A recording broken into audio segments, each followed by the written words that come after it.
Salut les gens! Alors, tout d'abord, j'aimerais vous présenter ma nouvelle combinaison rondoudou, là, comme ça, que le Papa Noël m'a apporté et que je pense que je porte depuis une semaine. Je suis un petit peu sortie, une fois ou deux, mais pas souvent. Et je me demande comment je vais faire pour retourner au travail, parce qu'il va falloir que je sorte de ma nouvelle combi rondoudou, trop bien, et ça va être trop dur. Mais bon, pour la vidéo, ça marche, parce que je voulais vous faire un bilan de mi-parcours du Cold Winter Challenge. Alors le Cold Winter Challenge, je vous mettrai les descriptions en barre d'infos. C'est un challenge organisé par Margot, liseuse, tous les ans, sur décembre et janvier, avec des menus un peu comme d'habitude, dans lesquels il faut lire des livres. Alors pour l'instant, j'ai lu 4 livres, 3 papiers et un e-book. Voilà, et du coup je voulais vous présenter les livres. Alors ma première lecture pour le challenge, ça a été donc une lecture numérique qui est Joyeux Noël Mr. Middles de Ellie Easton. Je vous montre un peu la couverture. Ça va être flou parce que j'ai des problèmes d'autofocus sur mon, mais bon, je vous mettrai la couverture là plutôt, hein, ça sera mieux. Donc aux éditions M. Ipsem, oui. Bookmark, donc c'est une romance de Noël, donc une romance MM, qui se passe dans une bibliothèque. Donc ça c'était cool, ça rajoutait le petit plus livre sympa à la romance.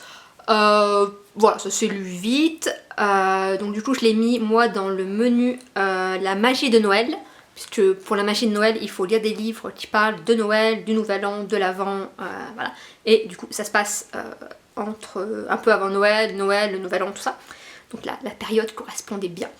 Voilà, c'était sympa, c'est pas le gros coup de cœur de l'année, mais c'était une petite romance, c'était mignon, tout va bien, sans spoiler, tout se finit bien, voilà, donc ça faisait plaisir à lire pour la fin de l'année. Ça, c'était une petite romance sympa. Ensuite, j'ai lu, alors toujours dans la partie magie de Noël et dans la partie un peu flocon magique. Flocon magique, c'est contes, réécriture, légende, fantasy, donc ça rentre un peu dans les deux menus. J'ai lu les lettres du Père Noël de Tolkien, que je voulais lire depuis longtemps. C'est les lettres que Tolkien a écrites à ses enfants pendant plusieurs dizaines d'années, en se faisant passer pour le Père Noël. Donc les enfants écrivent au Père Noël et le Père Noël leur répondait. Et c'était vraiment très sympa, surtout qu'on a les photos des lettres originales et des illustrations que Tolkien a fait aussi. Donc des illustrations originales que Tolkien a fait pour ses enfants. Et c'était mignon, c'est que voilà, ça commence vraiment avec les premières lettres sont très très courtes. Elles disent juste bonjour aux enfants, tout va bien chez vous, tout va bien chez moi, voilà. Et on a plein de personnages comme ça qui arrivent au fil des lettres, au fil des années. Il y a l'ours du pôle Nord, il y a des elfes qui arrivent, il y a une guerre avec les gremlins, je pense, les trolls, je sais plus, bref, avec un truc comme ça. Voilà, l'ours du pôle Nord qui fait beaucoup de bêtises, qui déclenche les feux d'artifice en avance, qui inonde les cadeaux, voilà. Donc beaucoup de choses très sympas, certaines effectivement qui parlent aussi de la vie quotidienne, puisque dans les lettres de la fin, le Père Noël parle de la guerre, qui du coup, c'est pour ça qu'il y a un peu moins de cadeaux, qui sont un peu moins jolis, parce qu'il y a beaucoup à faire, ce genre de choses. Voilà, donc de la guerre, la vraie, hein, enfin la vraie, pas une au pôle Nord, la Seconde Guerre mondiale, du coup, si c'était les enfants de Tolkien. Voilà. Donc c'était, voilà, je voulais lire depuis longtemps, et c'était vraiment très très mignon, très adapté bien sûr à la période de Noël. Et voilà, je vous le conseille vraiment, c'était une lecture très très sympa. Ensuite, j'ai lu Unexpected Christmas de Phoebe B. Asher aux éditions Hugo Romance, non Hugo Poche d'ailleurs. Là, je crois que c'est la première romance que j'achète en livre. D'habitude je les lis en e-book parce que je les lis vite, donc voilà, les e-books c'est un peu moins cher, ça me fait un peu moins de peine d'y passer que quelques jours. Mais voilà, j'ai eu des bons cadeaux avec le CE de mon travail, du coup forcément bon cadeau dit Fnac, dit livre. Hein, c'était, voilà, pour moi c'était évident. Voilà. Donc, Unexpected Christmas, ça parle de Emerson, je relate parce qu'elle a un prénom complètement, enfin bref, qui est une Barbie de Los Angeles, qui va bientôt se marier et qui reçoit une lettre pour dire que sa mère biologique qu'elle n'a jamais connue est morte et qu'il faut qu'elle aille dans le Montana pour l'ouverture du testament. Elle hésite, elle sait pas, finalement elle y va. Bien sûr, là-bas, elle rencontre un cow-boy du Montana. Alors elle est fiancée, hein. Juste avant, le premier chapitre, avant qu'elle ait cette lettre, c'est la préparation de son enterrement de vie de jeune fille. Mais voilà, le cow-boy, elle va en apprendre beaucoup sur alors, sa mère biologique, sur ses parents biologiques, mais aussi sur sa vie. Elle va se rendre compte de plein de choses sur la vie qu'elle mène à Los Angeles, sur la vie qu'elle aimerait mener, sur qui elle est. Et voilà, donc romance de Noël, fille, cow-boy. Je vous laisse la suite, mais voilà, hein, pas de... Donc c'est pareil, c'était sympa, pas de trucs transcendants, pas de mystère faramineux, voilà, pas de... Hein, ça reste une romance assez basique dans son scénario, mais bien écrite. Il y a le chalet, il y a la neige, il y a les préparations de Noël, plein de cuisine, plein de gâteaux, des fêtes, voilà. Donc ça va parfaitement dans l'ambiance, c'est exactement ce que je voulais lire. Voilà, donc, je suis très contente de l'avoir lu. Ça me fait lire aussi un auteur que je connaissais pas, une autrice que je connaissais pas, et un auteur étranger qui, voilà, un auteur étranger qu'on n'a jamais vu non plus, voilà, ce qui était des défis du challenge, parce qu'en plus des menus dans le challenge, il y a quelques défis à réaliser si on veut. Donc voilà, ça faisait partie des défis à réaliser. Et celui-ci entre dans la catégorie la magie de Noël, puisque c'est la période de Noël. Alors je vous cache pas que j'ai quand même beaucoup de livres dans les mêmes deux menus, hein, et moins dans les autres, mais c'est Noël, donc à Noël, on lit des choses qui parlent de Noël. Voilà, ça ira mieux en janvier, je lirai peut-être un peu plus de choses hors Noël, mais voilà, pour l'instant, mois de décembre oblige, c'est Noël. J'ai ma capuche, mon doudou qui s'en va. Enfin. Le dernier livre que j'ai à vous présenter pour l'instant, pareil c'est le livre acheté avec les bons cadeaux là, c'est La Reine des Neiges de Simon Rousseau, dans la catégorie des contes interdits aux éditions Ada, qui sont des éditions québécoises. Alors je le dis parce que autant dans les deux autres livres que j'ai lus, dans un et demi, j'ai pas fini, dans les deux autres livres que j'ai lus des éditions Ada, ça se voit pas trop, ici ça se voit. C'est du québécois, parce qu'effectivement je m'en souvenais plus. Et au début, en lisant les premiers paragraphes, enfin les premières pages, il y a 2-3 phrases qui m'ont fait un peu tiquer. Je dis mais pourquoi c'est pas français, qu'est-ce qu'il raconte, pourquoi il écrit pas en français? Et non, en fait voilà, ça se voit qu'il y a 2-3 expressions, alors ça se comprend, hein, ça se comprend très très bien, mais effectivement il y a 2-3 expressions, on se dit mais non, mais... Ah oui non mais parce que c'est du québécois, d'accord. Donc voilà. Mais problème d'appareil photo, mais ça devrait aller. Je disais donc que donc celui-ci, je pense que c'est celui des 3 que j'ai préféré, enfin des 2,5 que j'ai préféré. Celui que j'ai pas fini, c'est Hansel et Gretel. Je vous expliquerai pourquoi quand j'aurai réussi à le finir. Mais voilà, en gros je l'ai pas fini parce que l'histoire est un peu dure à lire quand même.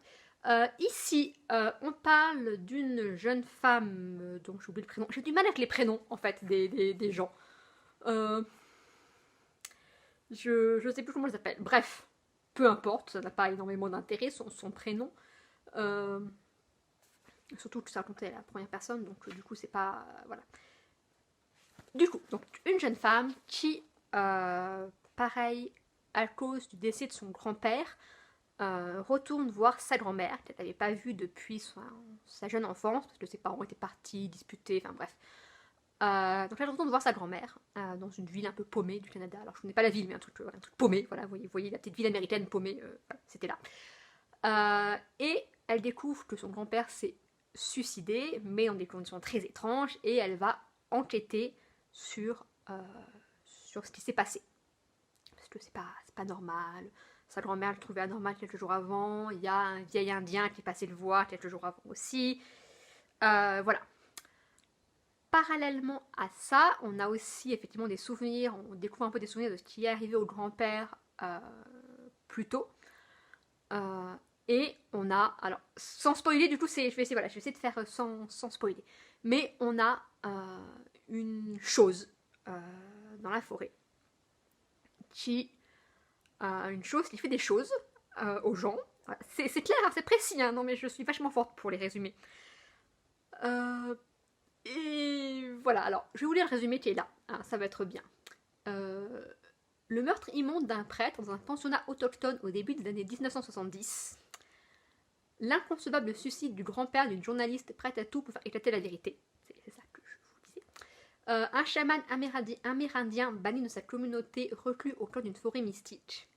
Une entité ancienne, née du froid et de la famine, prête à rétablir son pouvoir sur son royaume de glace.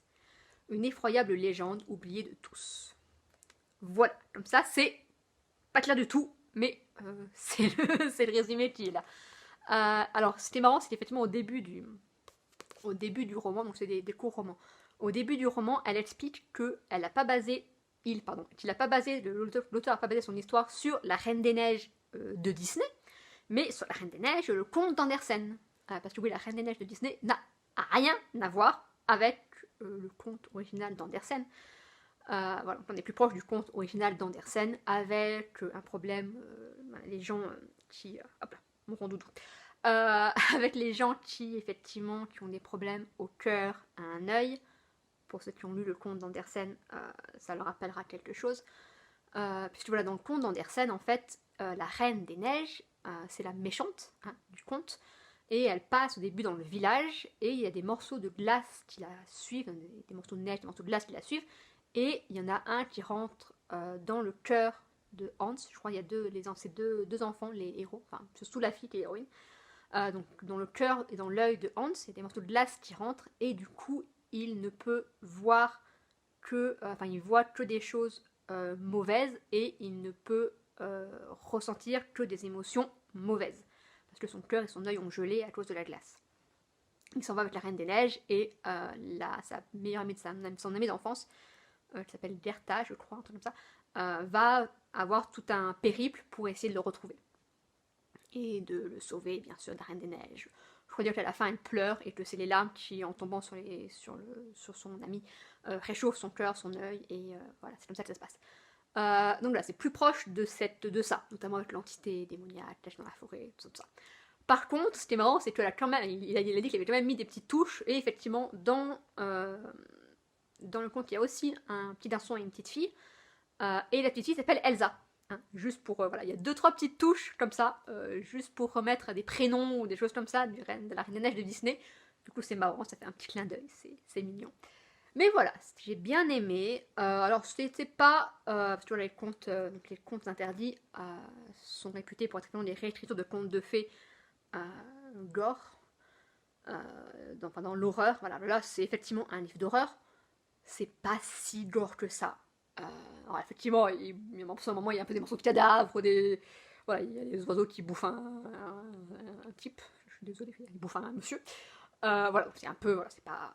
Mais c'est pas catastrophique. Je trouve ça même peut-être moins gore que le premier que j'ai lu, qui était Blanche-Neige, qui avait des scènes un peu plus d'horreur.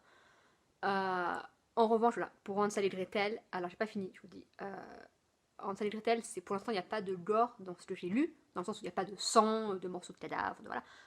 Par contre, Hansel et Gretel parlent de pédophilie, puisque ces deux enfants, Hansel et Gretel, je sais plus si ça s'appelle comme ça, bref, le frère et la sœur sont enfermés pour l'instant, là où j'en suis, avec leur beau-père qui abuse d'eux. Donc voilà, moi c'est ça qui m'a fait arrêter, c'est pas les morceaux de cadavres et le sang et les mecs qui s'en veulent pas les oiseaux, ça me va. Hein, voilà, autant le sus et le sujet dans Hansel et Gretel, pour l'instant, qui m'a fait arrêter. Je reprendrai sûrement, on en reparlera à ce moment-là. Mais voilà. Donc voilà, ici c'était sympa. Alors pareil, à lire l'hiver, c'est bien, parce que bon, ça fait bien dans l'ambiance, le froid. Bon, même si, pour l'instant, je suis en hiver, mais il fait 10 degrés et il neige pas du tout. Mais peut-être un jour il va neiger. Hein. L'hiver, peut-être ça va neiger. Et du coup, voilà. Donc celui-ci, je l'ai fait rentrer dans le menu donc Flocon Magique pour la réécriture des contes de fées, et dans le menu Stalactite petite ensanglantée pour la partie thriller, énigme. Voilà, et en plus ensanglantée, voilà, c'était bien, c'était un peu gore, tout ça, un peu. C'était sympa. Donc voilà pour l'instant pour mes 4 lectures du challenge. J'en ai d'autres qui sont en cours, j'en ai d'autres à venir. Je vous referai une vidéo donc fin janvier sûrement à la fin du challenge. Surtout n'hésitez pas à me dire si vous avez participé au challenge, si vous participez au challenge, ce que vous avez lu, si vous avez lu un des livres que je vous ai présentés, ce que vous en avez pensé. Sur ce, je vous souhaite une bonne année, bonne santé, tout ça, et à l'année prochaine. Bye bye!